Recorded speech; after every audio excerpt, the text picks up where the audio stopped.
simétrico, equilibrado, es que el ser humano es como un triángulo con 3 lados iguales. Tiene un lado mental, emocional, tiene un lado físico y tiene un lado espiritual. En la medida que esos 3 aspectos del ser humano se desarrollen con equilibrio, con armonía, entonces estamos verdaderamente educando al ser humano. Por lo tanto, la verdadera educación también da énfasis al trabajo, al aspecto físico del crecimiento, del desarrollo del ser humano. Ahora, hablando del trabajo, el trabajo no es una maldición divina, sino más bien una bendición. El trabajo existía antes de la entrada del pecado. Génesis 2:15 dice: tomó pues Jehová Dios al hombre y lo puso en el huerto de Edén para que lo labrara y lo guardase. Quiere decir, no había entrado todavía el pecado, pero ya Adán y Eva tenían una misión, algo que hacer. Tenían que labrar y guardar el huerto del Edén. Eso incluía toda la creación, los animales y las aves y los peces y todo lo que Dios había creado. El trabajo formaba parte de la propia naturaleza del ser humano. Adán era un ser laboral, diríamos así. El trabajo para él y su esposa era una bendición. Ambos habían sido creados a imagen y semejanza del Creador, y Dios es un Dios que trabaja, que crea. Jesús mismo dijo: mi Padre hasta ahora trabaja y yo también trabajo. Por lo tanto, si los primeros seres humanos reflejaban el carácter de Dios, habían sido creados a imagen y semejanza de Dios, lógicamente que el trabajo formaba parte de la esencia del ser humano. Ahora, ¿qué es lo que sucedió con la entrada del pecado al mundo? Para responder esta pregunta voy a leer Génesis 3, 17 al 19. Dice: y al hombre dijo, estas palabras Dios ya dijo al ser humano después del pecado. Está en Génesis 3. Y al hombre dijo: por cuanto obedeciste a la voz de tu mujer y comiste del árbol que te mandé diciendo no comerás de él, maldita será la tierra por tu causa. Con dolor comerás de ella todos los días de tu vida. Espinos y cardos te producirá y comerás plantas del campo. Con el sudor de tu rostro comerás el pan hasta que vuelvas a la tierra, porque de ella fuiste formado, pues polvo eres y al polvo volverás. Quiere decir que antes de la entrada del pecado, Adán y Eva cuidaban de la tierra. Pero ahora, después del pecado, el trabajo adquirió un aspecto que no se conocía antes del pecado. Fue el aspecto fatiga, cansancio. Ahora estaba ese elemento extenuante en el trabajo. Antes el hombre y la mujer no se cansaban, antes del pecado. Trabajaban, pero no se cansaban. Ahora, después del pecado, continúan trabajando, pero ahora entra el elemento cansancio, agotamiento. Y posteriormente, cuando la humanidad se multiplica, entra el elemento injusticia, el elemento violencia, el elemento abuso, explotación. El más fuerte explota al más rico. Y pues ya se hace toda una desconfiguración de lo que originalmente era el trabajo. Asimismo, a pesar de la entrada del pecado, el trabajo es una bendición. Aun cuando no te paguen lo que deben pagarte, aun cuando tengas que trabajar más del tiempo que deberías trabajar. El trabajo es una bendición. ¿Por qué? Porque el que trabaja no come. El que trabaja no puede pagar las cuentas. Y cuando te despiden del trabajo te sientes inútil, te sientes inservible y no puedes enfrentar las responsabilidades de tu vida. Y la mente ocupada, no hay lugar para las tentaciones del demonio. Quiere decir que el trabajo antes de la entrada del pecado fue una bendición. Después de la entrada del pecado, aunque entró el elemento extenuante, violento, injusto, el trabajo continuó siendo una bendición. Y si nosotros queremos educar de verdad a la juventud, tenemos que enseñarle el valor del trabajo, la importancia del trabajo. Vamos ahora a la segunda parte. Veamos aquí el trabajo y la disciplina, quiere decir, el aspecto disciplinador del trabajo. Algunos consejos divinos que nos ayudan a ver el trabajo de una manera edificante. Por ejemplo, en Deuteronomio capítulo 16, versículos 16, Dios le da al pueblo a través de Moisés la siguiente orden. 3 veces cada año aparecerá todo varón tuyo delante de Jehová tu Dios en el lugar que él escogiere, en la fiesta solemne de los panes sin levadura, y en la fiesta solemne de las semanas, y en la fiesta solemne de los tabernáculos. Y ninguno se presentará delante de Jehová con las manos vacías, cada uno con la ofrenda de su mano, conforme a la bendición que Jehová tu Dios te hubiere dado. Quiere decir que el fruto de la mano es el fruto del trabajo. Ningún ser humano debería presentarse a Dios por ocasión de las fiestas espirituales con las manos vacías, o sea, sin haber trabajado. El trabajo era parte de la adoración de Dios. Ellos debían llevar el fruto del trabajo de sus manos. Es que el trabajo es el elemento, el factor número 1 para desarrollar la autoestima. No sé si alguna vez has estado desempleado y has buscado empleo, tocado una puerta, otra puerta. Cuanto más puertas se te cierran, más inútil te sientes, más incapaz te sientes. ¿Por qué? Porque el trabajo, aún después del pecado, te desarrolla el concepto de valor.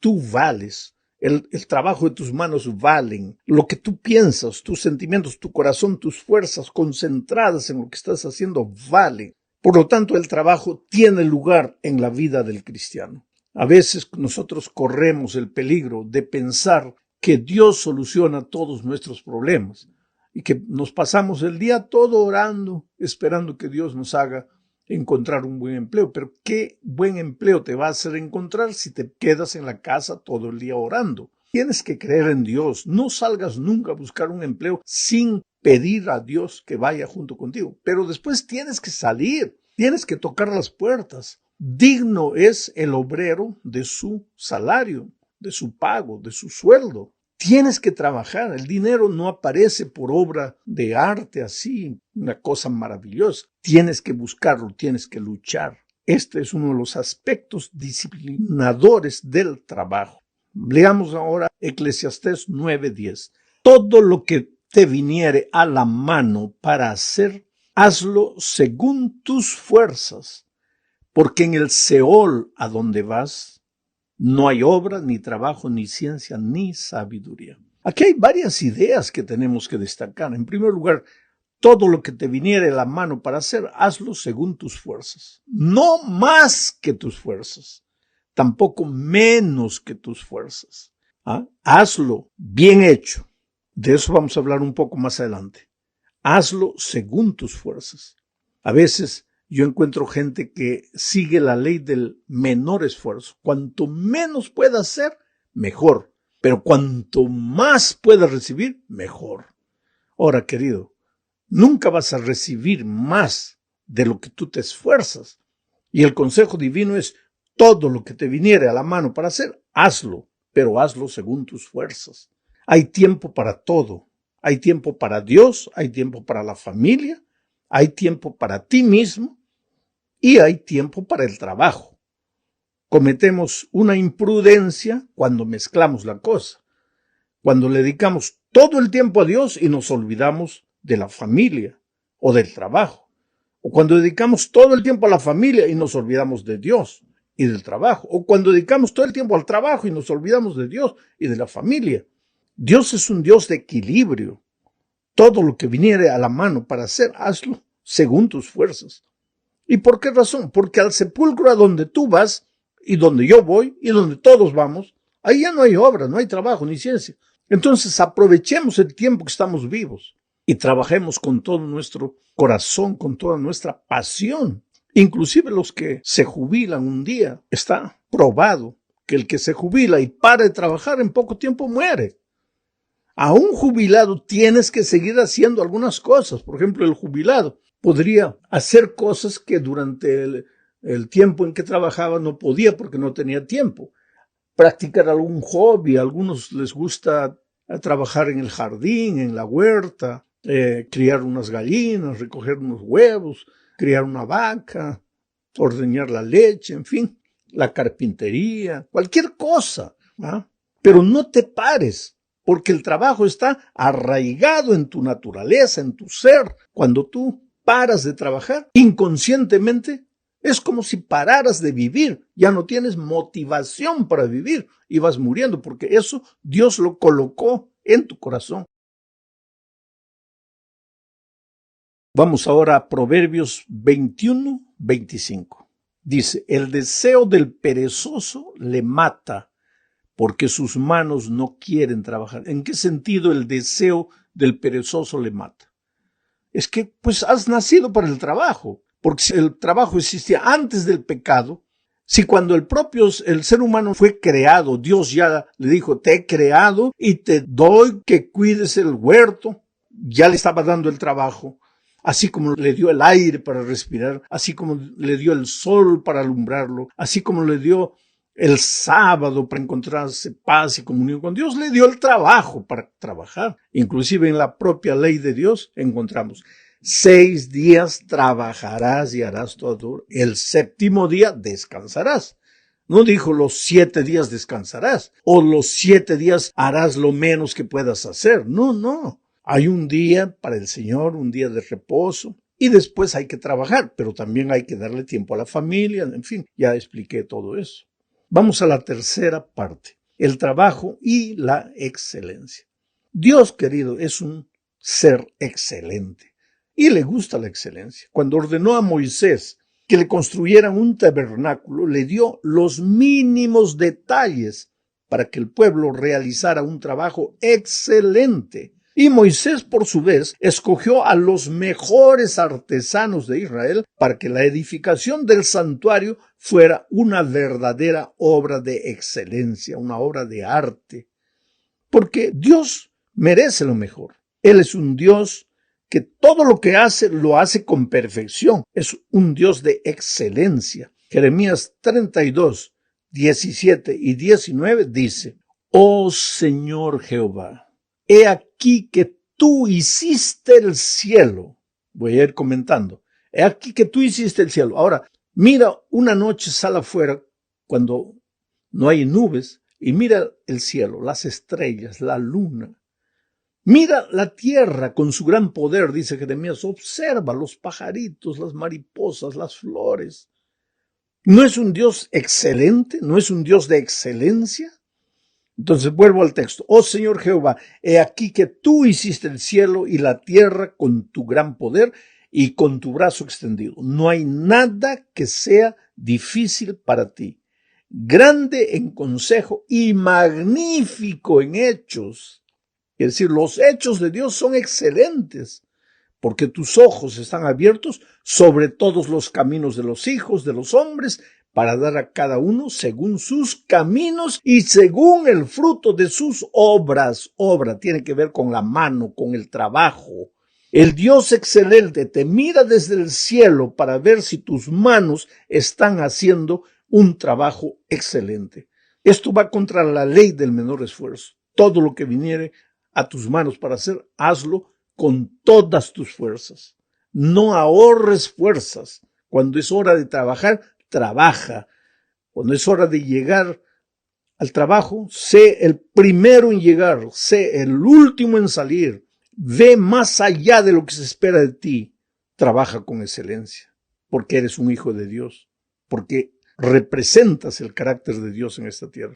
Nadie ignora, querido, nadie ignora que la sociedad en la que vivimos pues se ha convertido en una sociedad competitiva.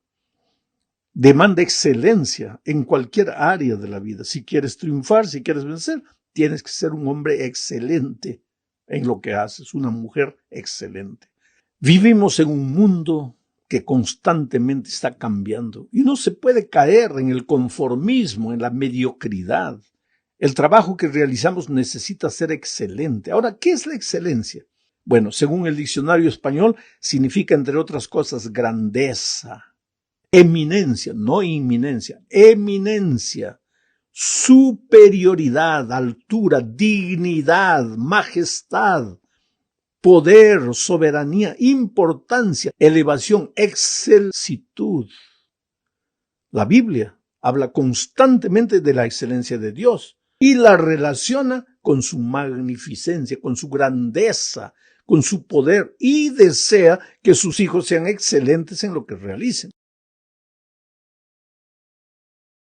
Sí, porque la visión de Dios es reflejar su excelencia en nosotros. Por eso nos llama reyes en Apocalipsis 1:6. Nos ve como un linaje escogido, real sacerdocio, en 1 Pedro 2:9. Y Efesios 4:13 dice, hasta que todos lleguemos a la unidad de la fe y del conocimiento del Hijo de Dios, a un varón perfecto, excelente, a la medida de la estatura, de la plenitud de Cristo, de la excelencia de Cristo. Dios quiere que crezcamos en esta vida, en esta tierra, para ser excelentes como Cristo fue.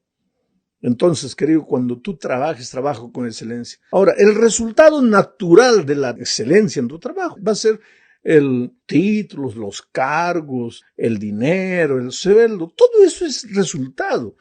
Nadie que entra a trabajar por el dinero llega a tener dinero. Tú olvídate del dinero. El dinero es importante, pero es un resultado. Tú haz lo que tengas que hacer con excelencia, con ánimo. Hazlo con alegría, con júbilo, porque no estás trabajando solo para un patrón humano. Estás trabajando también para un Dios que te observa desde los cielos, un Dios excelente que quiere que tus caminos sean excelentes. Vamos a la cuarta parte, el trabajo y la espiritualidad. Ya dije que el ser humano es como un triángulo, su estructura humana. Tiene un lado físico, un lado mental, emocional y un lado espiritual. Solo que el lado espiritual es la base, Entonces la armonía del triángulo va a depender de la base, del desarrollo espiritual. Si tienes un lado espiritual bien alimentado, bien educado, bien formado, bien desarrollado, entonces el lado físico y el lado mental, emocional van a estar en armonía. Ahora, si el lado espiritual está desequilibrado, todo el triángulo se viene abajo. Por eso es que hay gente que encuentra dinero, trabaja, crece profesionalmente, pero nunca está satisfecho. Tiene buena salud, tiene todo, pero no está satisfecho. ¿Por qué? Porque no tiene la base espiritual.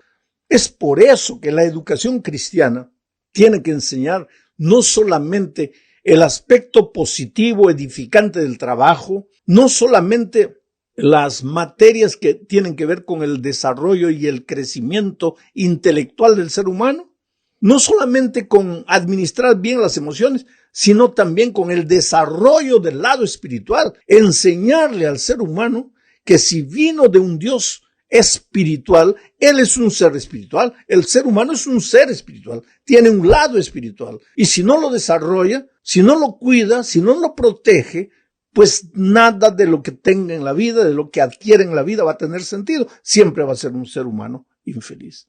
Finalmente, en la última parte veremos el asunto del trabajo y la mayordomía. ¿Sabes, querido? Olvidarse es morir con lentitud. Es irse a los pocos, es perderse en una larga carretera cubierta de neblina. Eso es olvidarse. Una vida sin recuerdos es como un álbum sin fotografías, sin vida, sin historia. Todos nosotros corremos el peligro de olvidar lo que Dios hizo por nosotros en el pasado. Nos acecha la idea de que lo bueno que tenemos es apenas el fruto de nuestro trabajo, de nuestro esfuerzo. Israel no era diferente de nosotros. Por eso, antes de entrar a la tierra prometida, el Señor le advirtió en Deuteronomio 8, 11 al 14 lo siguiente.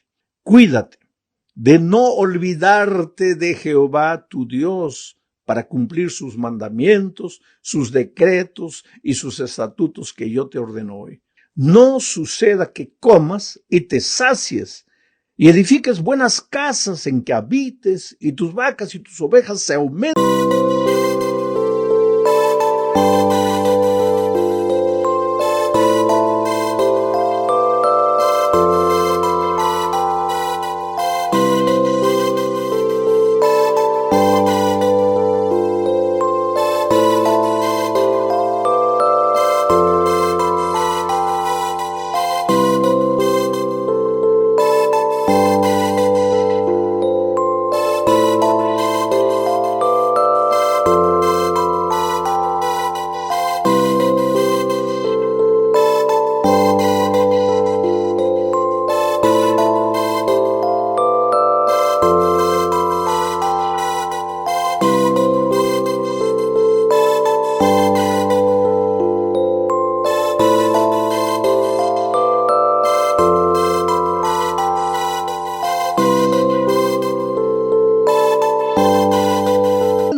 Y la plata y el oro se te multipliquen, y todo lo que tuvieres se aumente y se enorgullezca tu corazón, y te olvides de Jehová tu Dios, que te sacó de la tierra de Egipto, de casa de servidumbre.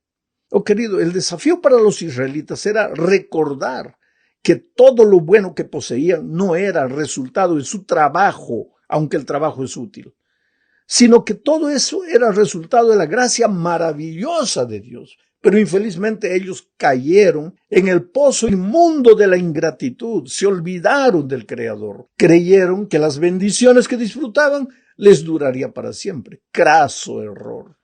Años después, los babilonios vendrían, destruirían lo que Dios les había dado y llevarían a sus hijos cautivos a una tierra extraña.